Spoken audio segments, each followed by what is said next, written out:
As a community service enthusiast, I have been drawn to the University of XYZ by its commitment to community service and inclusivity, explicitly articulated in its vision and mission statements. You should start by identifying a problem that is a problem of interest to the program you are applying for. What I did in this paragraph was to demonstrate that I'm a problem solver. And this has been a significant part of my extracurricular undertakings over the years.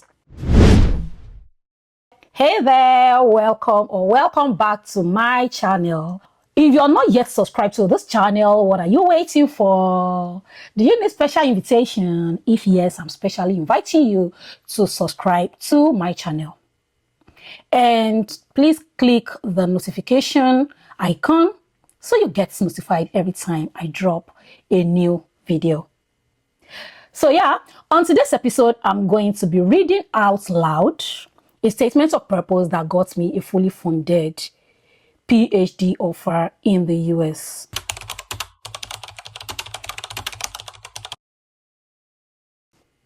I got multiple offers, but I'm going to be reading one. I'm going to be reading one of those statements of purpose. I'm going to be reading one of those statements of purpose that I wrote. I'm going to be keeping the statement of purpose anonymous, so you won't know whether, you won't know the name of the university.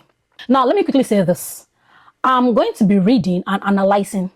I have another video on this channel where I explained in detail how you're to write your statement of purpose. So I'm going to be reading this particular statement of purpose and I'm going to be analyzing it and linking it to everything I have explained to you in the other video. If you've not seen that video, kindly look for it right here on this channel. I'm going to be reading the statement of purpose. I'm going to be analyzing what I did here, and I'm going to be linking it to the explanations I gave, excuse me, the explanation I gave in the previous video. So yeah, let's get started. Now, this is the heading of my statement of purpose. My name, the name of the university, the particular program I am applying for, and the phrase statement of purpose. Now, first paragraph. As the whole world grappled the effects of the COVID-19 pandemic in 2020, closure of schools and swift transition to online learning were the responses of many education sectors around the world. Sadly, this transition left behind a significant number of rural learners in sub-Saharan Africa where access to digital resources were either limited or completely absent. A reminder of inequality and lack of social justice in the African education sector. Now, what did I do? What did I do in this paragraph? In the other video I made, I mentioned that you should start by identifying a problem that is a problem of interest to the program you are applying for.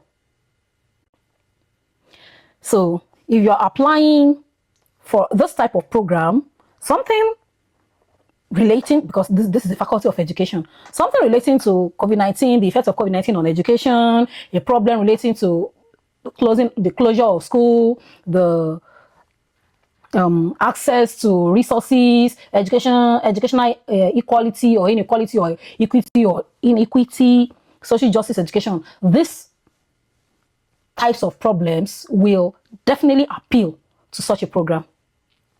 Now, that's my first paragraph.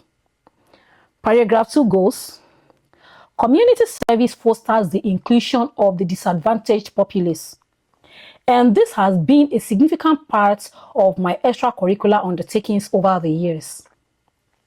A notable exemplification of my commitment to social inclusion and community service was my decision to learn the American Sign Language 13 years ago, motivated by my displeasure with the isolation of the deaf people in my local community.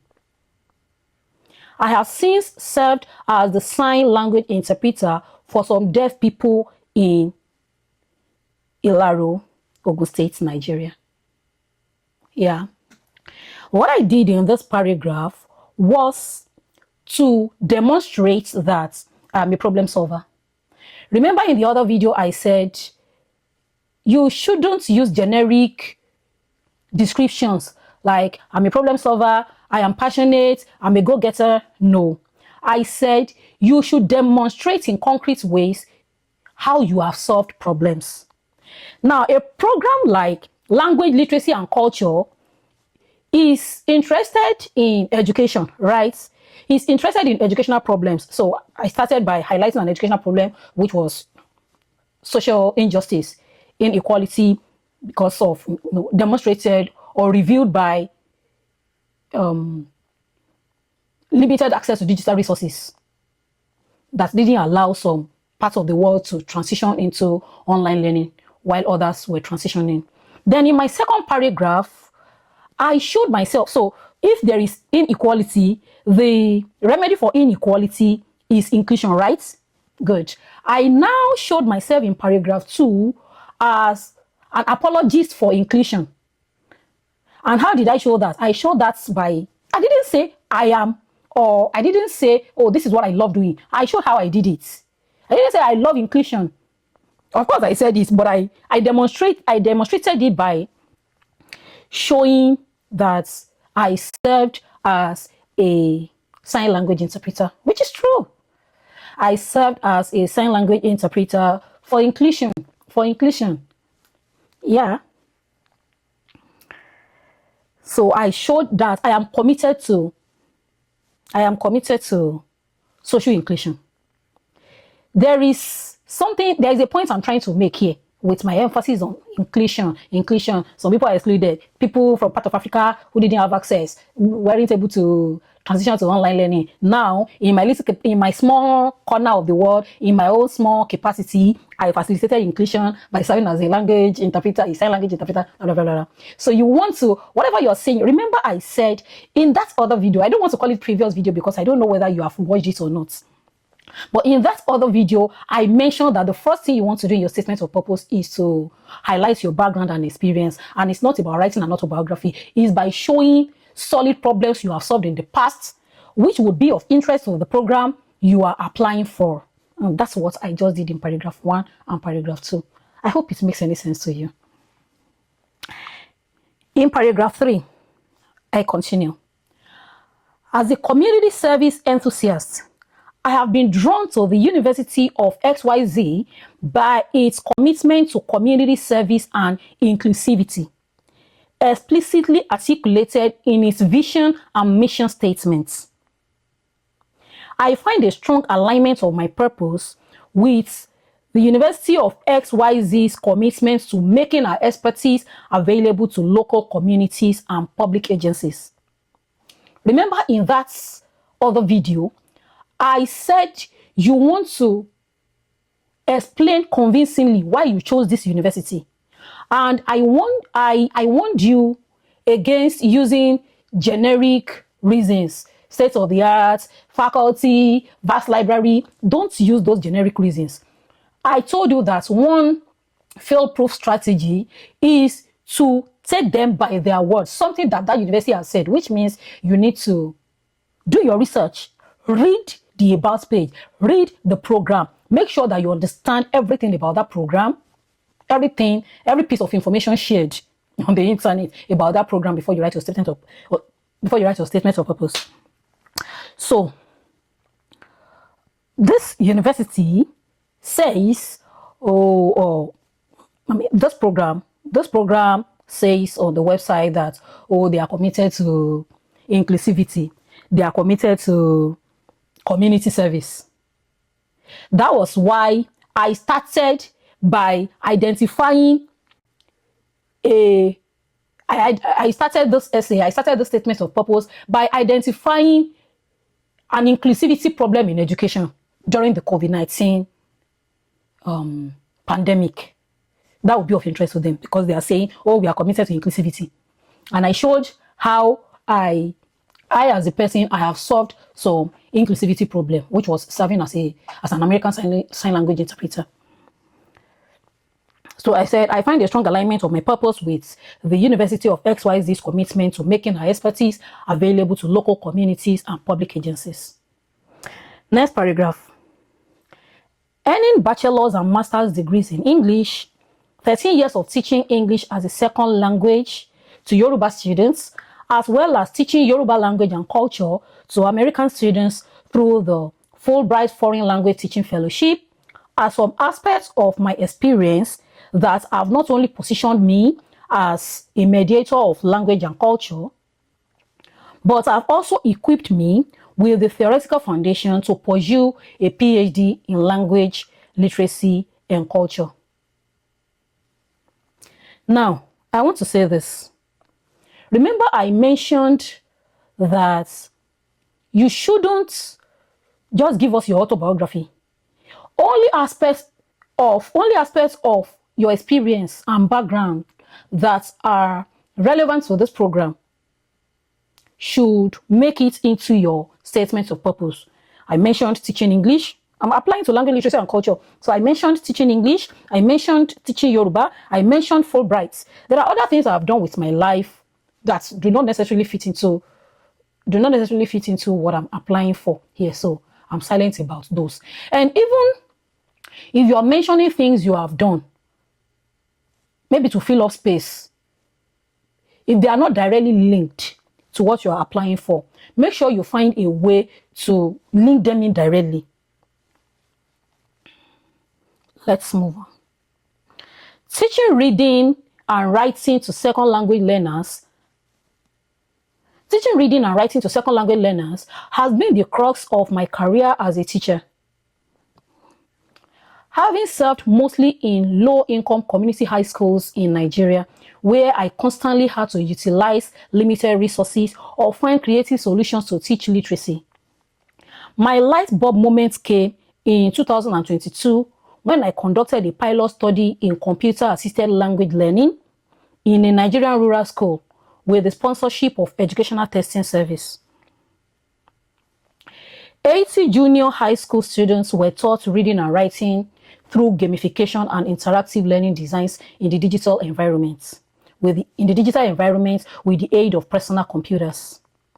The remarkable outcomes of this study, which also included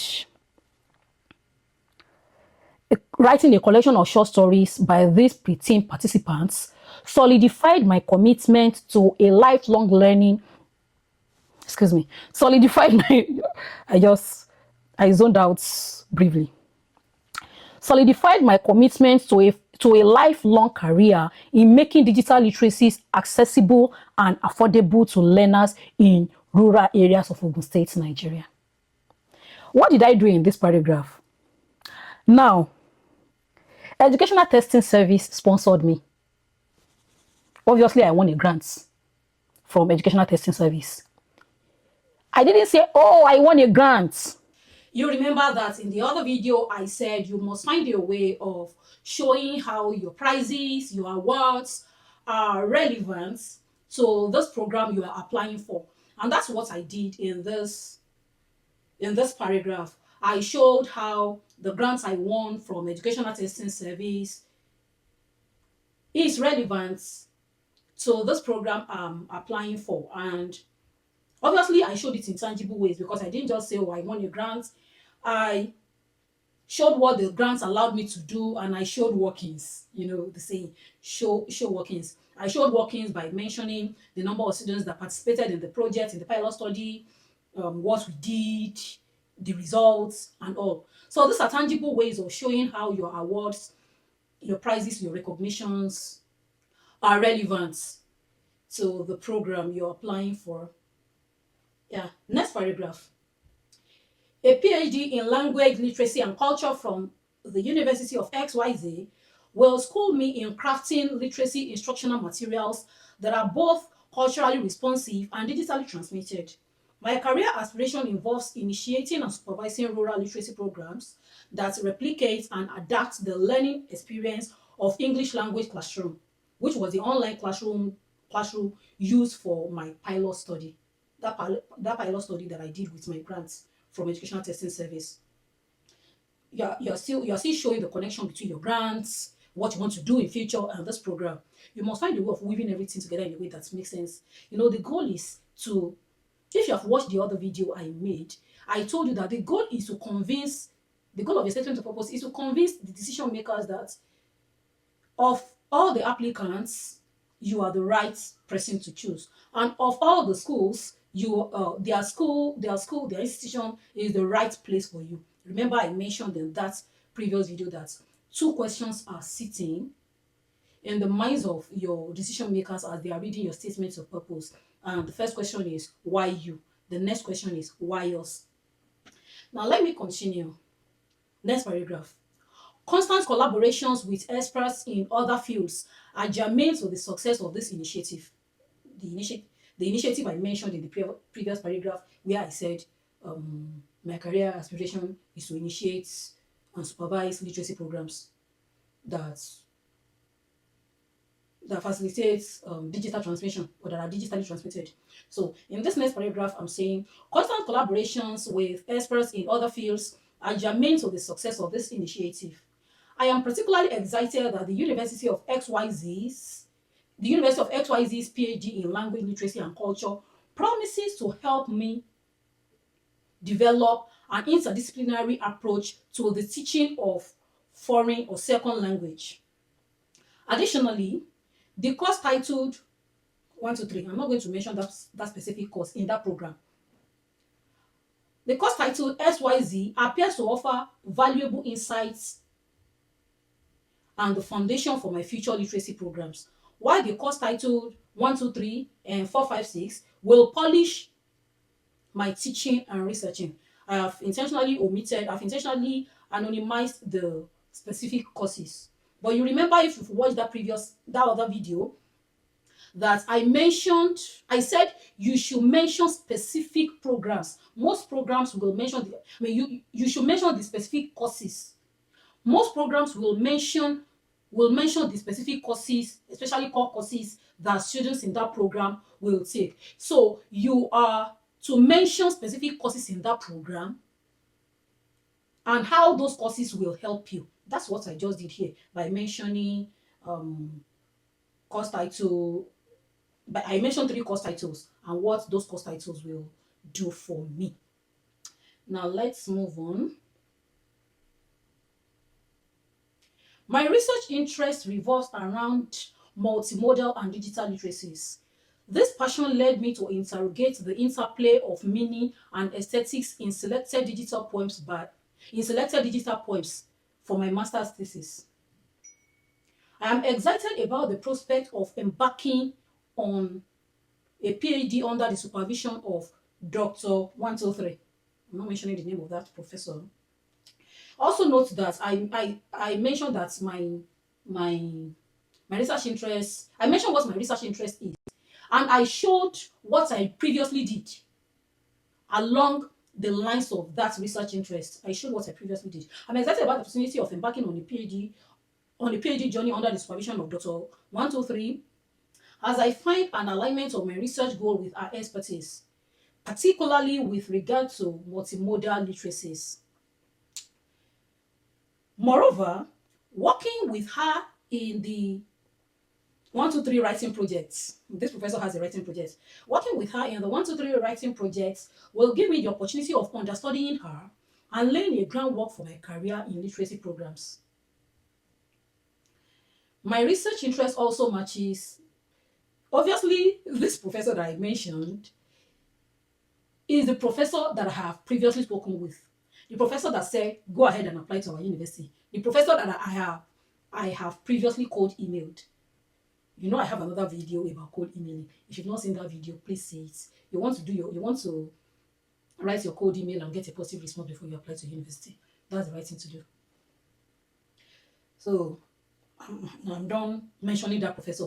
Remember, also, in that other video, I said, if you're mentioning a professor, don't say, oh, because their research interest aligns with yours. What's their research interest? How does it align with yours? And I've just shown that here.